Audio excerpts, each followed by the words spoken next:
2 ഫ്രിസില് കാപ്പിരി കൊയ്യാട്ടോ, ഒരു മെയില്. ഇത് ഫീമെയില്, ഇത് മെയിലാട്ടോ. അതിപ്പോ നല്ല ട്രെൻഡാണ്. കാരണം ബ്ലാക്കിന് എപ്പോഴും മാർക്കറ്റാണ്. വെള്ളമൊക്കെ പോയി ഇപ്പൊ 2-3 മാസം മുമ്പേ വെള്ളയും ബ്ലാക്കും കൂടെ തല്ലായിരുന്നല്ലോ കേരളത്തില്. ഇപ്പൊ നമ്മളതാ ബ്ലാക്കാണ്. ബ്ലാക്ക് എവിടെ മത്സരത്തിന് കൊണ്ടുപോകാൻ പറ്റിയ ഐറ്റം കോഴികളാണ്. നിങ്ങൾ പേരൻസ് ആക്കി വെക്കാൻ പറ്റും. ഞാൻ പോരാത്തിന് ഈ ബ്ലാക്ക് വെള്ളം ഉണ്ട് കേട്ടാ, ഫ്രിസില്ലാട്ടാ. ആവശ്യക്കാരെണ്ണം വിളിക്കട്ടോ. അതിന്റെ റേറ്റ് ഞാൻ വീടിന്റെ ലാസ്റ്റ് പറയണം. കുറച്ച് നല്ല റേറ്റ് ഉണ്ട് കേട്ടോ. കാരണം അത്യാവശ്യം മുള്ളം കോഴിയാണ്. മുള്ളം കോഴി കാപ്പി എന്ന് പറഞ്ഞ കോഴിയാട്ടാ. കണ്ട സൂപ്പറാണ്. കാരണം ഇതിന് കുറച്ചൊരു റെഡ് ഇതിമ്മ കയറിയിട്ടുണ്ട്, കൂടുതലൊന്നുമില്ല.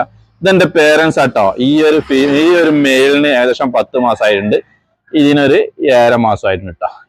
ഇതെന്ന് പറഞ്ഞാൽ ഇതിപ്പോ കുഞ്ഞുങ്ങളെ വിരിയിച്ച് ഇറക്കിയാണ്. അപ്പൊ ഇതിന്റെ തൂവലകളൊക്കെ മോൾഡിങ് ആയിട്ട് കൊഴിഞ്ഞിട്ടുണ്ട്. ഇനി നല്ലപോലെ തൂവല് വരാനുണ്ട്. ഇത് ഫുള്ള് ബ്ലാക്ക് ആട്ടോ. ഇതിലൊരു റെഡോ കാര്യങ്ങളൊന്നും കയറിയിട്ടില്ല. ഇതാണ് അതിന്റെ പേരൻസ്, നമ്മളെ പേരൻസ് ആട്ടോ. ഇതിന് ഒരുപാട് കുഞ്ഞുങ്ങൾ ഉണ്ടായിട്ടുണ്ട്. ഒക്കെ ബ്ലാക്കിലാണ് വന്നിട്ടുള്ളത്. ഇതിന് വന്ന കുഞ്ഞുങ്ങളൊക്കെ ബ്ലാക്കാണ് വന്നിട്ടുള്ളത്. ഫുള്ള് ബ്ലാക്കിലാണ് വന്നിട്ടുള്ളത്. അതായത് ഫീമെയിൽ ഫുള്ള് ബ്ലാക്കിലാണ്. ആവശ്യക്കാരനങ്ങ് ബന്ധപ്പെട്ടുള്ളതാട്ടാ. നിങ്ങൾക്ക് പേരൻസ് ആയിട്ട് വളർത്താൻ പറ്റിയ ഒരു ജോഡിയാണ്. മിയമിയാണ് സാധനം കേട്ടോ. സാധനം എന്താ മിയ സാധനമാണ്.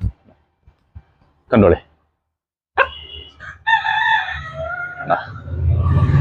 അത്യാവശ്യം കാണാൻ നല്ലൊരു മുഞ്ചുള്ള ഒരു ഇതാട്ടോ. ചെറുകിത ഫ്രിസിലാണ് തൂവൽ ഇങ്ങനെ പൊന്തി നിൽക്കുന്നത്. പിന്നെ റെഡ് കുറച്ച് 2-3 സ്ഥലത്ത് റെഡുകൾ ഉണ്ടില്ല എന്നുള്ളത് സൂപ്പർ ആട്ടോ. നല്ല മാർക്ക്, നല്ല ഇതൊക്കെ ഉള്ള ഒരു ഐറ്റം ഇതാണ്. ഇതിന്റെ പേരൻസ് ആണ്. അപ്പൊ ഇത് രണ്ടും കൂടെ റേറ്റ് ഉണ്ട്. 4 റുപ്യന്റെ മേലെ റേറ്റ് ഉണ്ട് കേട്ടോ. അതിന്റെ ലാസ്റ്റ് ഇതിന്റെ റേറ്റ് ഫുൾ അതിന്റെ വീടിന്റെ താഴത്ത് പറയുന്നുണ്ട്. അപ്പൊ ആവശ്യക്കാർക്കാണ് ബന്ധപ്പെടട്ടാ. വിളിക്കാൻ നമ്പർ.